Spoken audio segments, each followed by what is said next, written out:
Hello అండి. Welcome back to లాస్యాస్ కిచెన్. మనం ఇంట్లో రైస్ బ్యాగ్స్‌లలో, డబ్బాలలో, బియ్యంలో ఇలా తెల్ల పురుగులు అయితా ఉంటాయన్నమాట. వాటర్ తగిలినప్పుడు అలా. దీనికొక టిప్ పాటిస్తే మాత్రం చాలా ఈజీగా వెళ్ళిపోతాయి. నేను చూపిస్తాను. చిన్న ప్లేట్‌లో తీసుకున్నాను రైసు. మనం రైస్ బ్యాగ్‌లో, రైస్ డబ్బాలో ఈ టిప్‌ని పాటించాలి. మీకు క్లియర్‌గా చూయించడానికి నేను ప్లేట్‌లో చూపిస్తున్నాననమాట. ఈ రైస్‌ని కొన్ని తీసుకొని ఒక ప్లేట్‌లో ఫస్ట్ మీరు ఈ టిప్ పాటించండి. తర్వాత రైస్ బ్యాగ్‌లో యూజ్ చేయండి.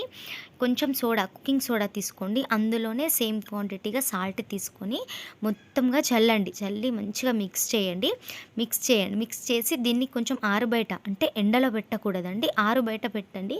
15-20 మినిట్స్ వరకి వాటికంతా స్మెల్ వచ్చేసి ఇలా అవే వాటంతట అవే పైనకొచ్చేస్తాయి. 20 మినిట్స్ వరకి మొత్తం మనకి ప్లేట్‌లో ఉన్న రైస్ మొత్తం క్లియర్ అయిపోతాయన్నమాట పురుగు లేకుండా. ఈ టిప్‌ని మనము రైస్ బ్యాగ్స్‌లో, డబ్బాలలో కూడా యూజ్ చేసుకోవచ్చు. మీరు కూడా యూజ్ చేయండి. ఈ టిప్ మీకు వర్కౌట్ అయిందా లేదా సక్సెస్ అయిందా నాకు కామెంట్ బాక్స్‌లో కామెంట్ చేయండి. చూడండి వాటంతట అవే స్మెల్‌కి బయటకొచ్చేస్తాయన్నమాట.